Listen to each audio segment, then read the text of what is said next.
Hello everyone. Moving forward with our next lecture on the chapter 5 of business studies, that is organizing. Okay. So in this lecture we are going to discuss about the organizational structure. Okay. Before this lecture we have discussed about importance of organizing, significance of organizing, as well as we have discussed about the organizing process. So now in this lecture we are going to discuss about the organizational structure. Okay, I'm repeating, organizational structure.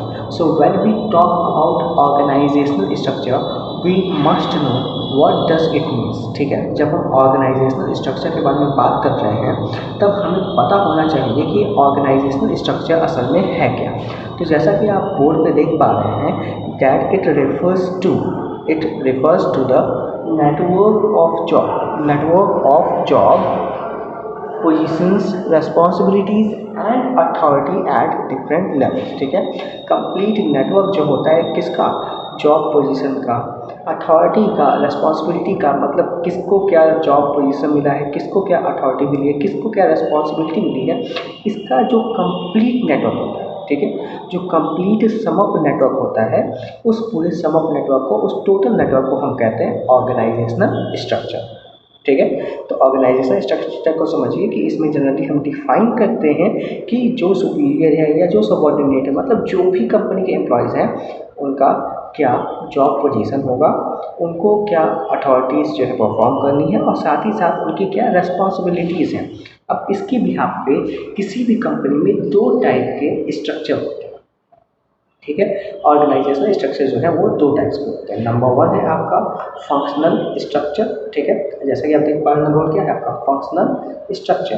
ठीक है, functional structure है, और number two है आपका divisional structure. ठीक है, अब एक एक करके इन दोनों स्ट्रक्चर्स के बारे में हम डिस्कस करने वाले हैं कि हमारा फंक्शनल स्ट्रक्चर क्या है और हमारा डिविजनल स्ट्रक्चर क्या है। देखिए, एक और रिक्वेस्ट है कि वीडियोस को लास्ट तक जरूर देखिए। ठीक है, वीडियोस को जब आप लास्ट तक देखेंगे तो तभी आपको पता चलेगा कि वीडियो में क्या क्या चीज़ें कवर करी गई है। ठीक है, जैसे कि अगर वीडियो लेक्चर पोस्ट किए जा रहे हैं तो जैसा कि मैं देख पा रहा हूँ कि आप सभी जो है वीडियो को लास्ट तक नहीं देखते। आप स्टार्ट तो करते हो लेकिन आप वीडियो को एंड तक नहीं देखते हो। ठीक है, तो अगर आप इस वक्त मतलब इस सिचुएशन में अगर वीडियो लेक्चर्स को लास्ट तक नहीं देखोगे तो आपके टॉपिक्स कैसे क्लियर हो पाएंगे। ठीक है, तो यही मेरी एक रिक्वेस्ट है कि आप जो है वीडियो लेक्चर्स को लास्ट तक जरूर देखिए। अगर कोई डाउट अराइज होता है, कोई प्रॉब्लम होती है तो आप उससे जो है देन एंड देयर उसी वक्त मुझे टेक्स्ट कर दीजिए, मुझसे क्वेश्चन पूछ लीजिए, कमेंट सेक्शन में लिख सकते हो, आप व्हाट्सअप कर सकते हो, किसी भी तरीके से आप जो है मुझसे कनेक्ट हो सकते हो। ठीक है, अब बढ़ते हैं आगे। Now we are going to discuss the first one, that is the functional structure. Okay everyone, as you can see on the board, now we are going to discuss about the functional structure। ठीक है, तो जब हम लोग functional structure के बारे में बात कर रहे हैं तो पहले फंक्शनल स्ट्रक्चर का डेफिनेशन जान लेना हमारे लिए ज़रूरी है। ठीक है, तो जैसा कि आप देख पा रहे हैं functional structure means what, when the activities और jobs are grouped keeping in mind the function और the job, then it is called functional structure. मतलब क्या है कि जब हम सभी एक्टिविटीज़ को एक साथ ग्रुप कर देते हैं, हम क्या करते हैं, जब हम सभी एक्टिविटीज़ को एक साथ ग्रुप कर देते हैं, जो सिमिलर टाइप की एक्टिविटीज़ होती हैं, जो लोग उस टाइप ऑफ एक्टिविटी को परफॉर्म करते हैं, तो सिमिलर टाइप ऑफ एक्टिविटी को जब हम लोग ग्रुप कर देंगे तो वो हमारा क्या कहलाएगा, वो हमारा ग्रुप कहलाएगा फंक्शनल स्ट्रक्चर। वो क्या कहलाएगा, वो कहलाएगा हमारा फंक्शनल स्ट्रक्चर। ठीक है, अब इसको आप थोड़ा सा एक बार और अच्छे से समझिए। जैसे कि मैं यहाँ पे एग्जांपल ले लूँ सेल्स डिपार्टमेंट, परचेज डिपार्टमेंट। जैसे कि अगर कोई एक कंपनी है, अगर मैं चेयर या फर्नीचर मैन्युफैक्चरिंग कंपनी ले लूँ, तो फर्नीचर मैन्युफैक्चरिंग कंपनी में क्या होगा, डिफरेंट डिपार्टमेंट्स होंगे।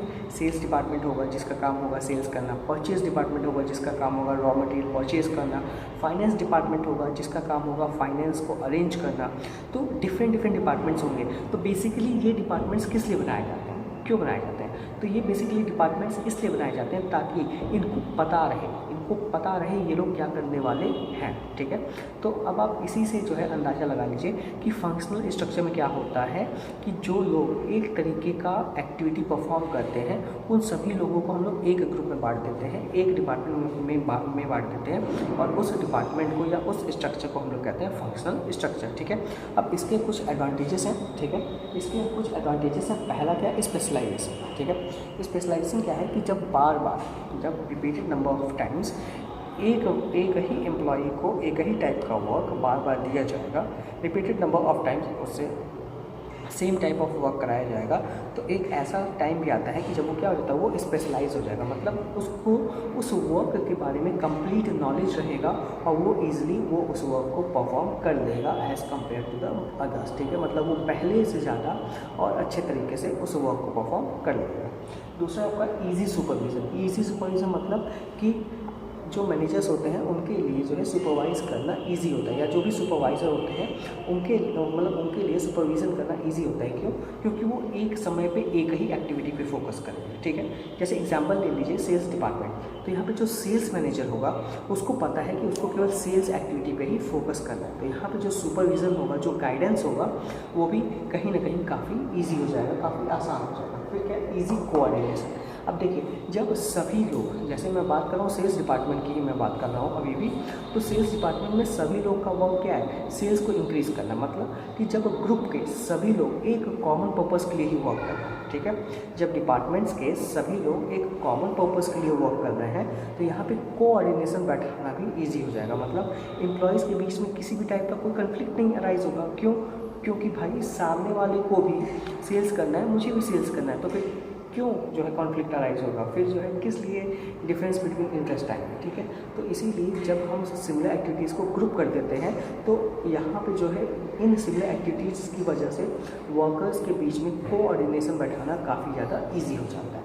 फिर हमारा आता है it helps in increasing managerial efficiency. अब देखिए, एक ही मैनेजर को अगर एक ही वर्क बार बार दिया जाएगा, ठीक है, जैसे किसी एम्प्लॉयज़ को अगर आप एक work number of times, repeated number of times देते हो तो उसका स्पेशलाइज हो जाता है। तो लाइकवाइज अगर आप एक मैनेजर को वही वर्क बार बार दे रहे हो कि नहीं भैया आपको जो है सेल्स को ही मॉनिटर करना है, तो क्या होगा कि एक टाइम ऐसा आएगा कि वो सेल्स में उसकी मैनेजरियल एफिशिएंसी काफ़ी हाई हो जाएगी।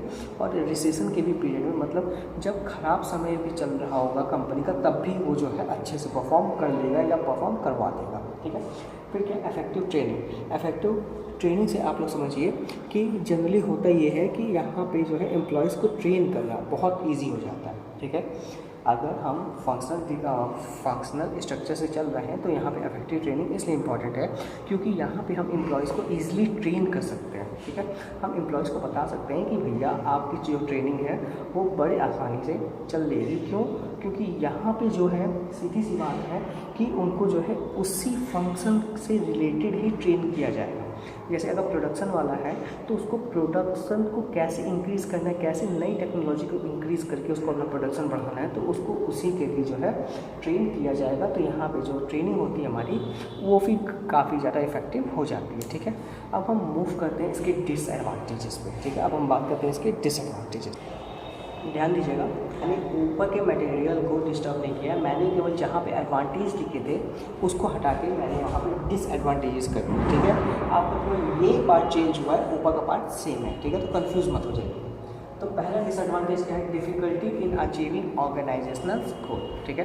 कभी कभी होता ये है, देखिए जब हमको पता है कि हमको केवल अपने डिपार्टमेंट्स के लिए ही वर्क करना है, जैसे अगर प्रोडक्शन वाले को पता है भैया हमको खाली प्रोडक्शन करना है, हमको क्या मतलब कितना सेल्स हो रहा है, कितना परचेज हो रहा है, कितना एडवर्टाइजिंग हो रहा है, कितने पैसे हैं, हमको क्या मतलब, ठीक है। तो अगर इस तरीके से अगर हर एक डिपार्टमेंट सोचने लगे, हर एक डिपार्टमेंट क्या करे, अपना इंडिविजुअली बेनिफिट सोचने लगे, तो यहाँ पर क्या होता है कि कभी भी ऑर्गेनाइजेशन का गोल अचीव नहीं हो पाएगा, ठीक है।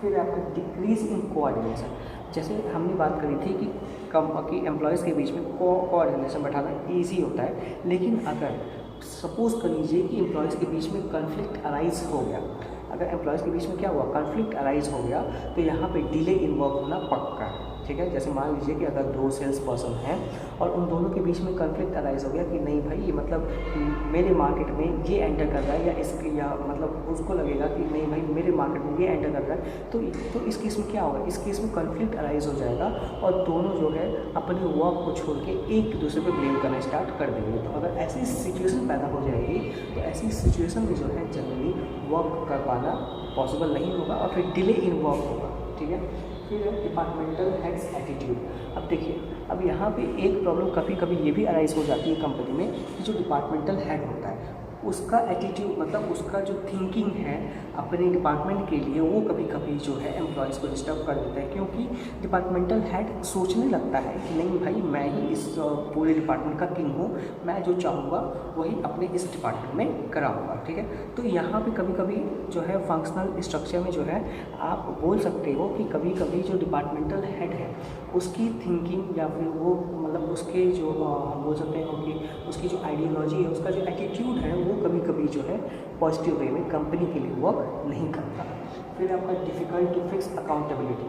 अब यहाँ पे जनरली होता ये है कि आप जो है किसी एक डिपार्टमेंट, जैसे अगर कंपनी अपने गोल को अचीव करने में फेल कर जाती है तो कोई भी एक डिपार्टमेंट, एक पार्टिकुलर डिपार्टमेंट को आप ब्लेम नहीं कर सकते, ठीक है, कि भैया इसकी वजह से जो है हमारा गोल अचीव नहीं हुआ। तो यहाँ पे अकाउंटेबिलिटी को फिक्स करना जो है जनरली पॉसिबल नहीं होता है।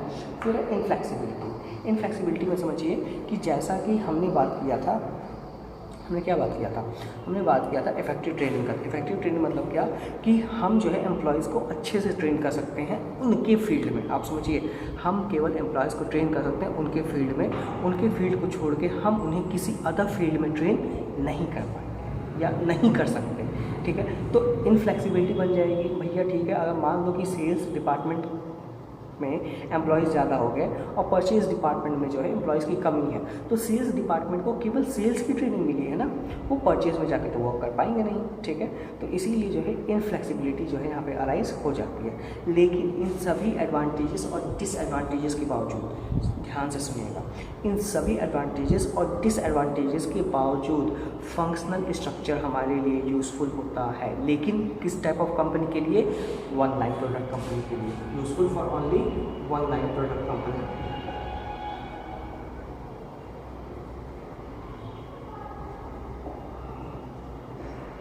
अगर हमारी वन लाइन प्रोडक्ट कंपनी मतलब कोई एक ऐसी कंपनी है जो केवल एक ही प्रोडक्ट में डील कर रही है, ठीक है। जैसे मैं एग्जांपल लेना चाहूँगा कि जैसे मान लीजिए कि एग्जांपल में अगर याद करिए डोमिनोज़ को, ठीक है। तो डोमिनोज़ केवल बेवरेजेस में ही डील करता है, ठीक है। वो केवल पिज़्ज़ा ही बनाता है, केवल फूड आइटम्स ही मैन्युफैक्चर करता है, फूड आइटम को छोड़ के वो कुछ और मैन्युफैक्चर नहीं करता। या फिर मैं बात करूँ BMW की, तो BMW जो है तो उसका मेन वर्क क्या है, उसका जो प्राइमरी वर्क है वो उसका जो है कार मैन्युफैक्चरिंग ही है। तो ये क्या है कि generally one line product company जो होते हैं तो उनके लिए हमारा फंक्शनल स्ट्रक्चर बेस्ट होता है। लेकिन अगर एक से मतलब 2 या 2 से अधिक प्रोडक्ट हो गए, ठीक है, एक है तो फंक्शनल मेरा चल रहा है, कोई दिक्कत नहीं है भैया। एक सेल्स डिपार्टमेंट, एक परचेज डिपार्टमेंट, एक फाइनेंस डिपार्टमेंट, जो भी इंडिपेंडेंट डिपार्टमेंट वो एक होकर काम कर लेंगे। लेकिन अगर 2 या 2 से अधिक प्रोडक्ट हो गए, 2 या 2 से अधिक प्रोडक्ट हो गए, मैं नाम लेना चाहूँगा एप्पल का। तो एप्पल कंपनी जो है तो उसके 2 प्रोडक्ट होते हैं, या एक तो सेलफोन होता है और एक लैपटॉप होता है। तो अगर मैं यहाँ पे बात करूँ, क्या यहाँ पे सिंगल लाइन प्रोडक्ट है? नहीं है। तो अब ऐसी कंपनीज़ के लिए जो 2 या 2 से अधिक प्रोडक्ट्स में डील करते हैं, उनके लिए हम कौन सा स्ट्रक्चर यूज़ करते हैं, उसका नाम है डिविजनल स्ट्रक्चर, ठीक है। मैं यहीं पे अपनी वीडियो को पॉज कर रहा हूँ, नेक्स्ट वीडियो लेक्चर में हम डिस्कस करेंगे डिविजनल स्ट्रक्चर के बारे में, ठीक है। Till then stay home, stay safe, God bless you all.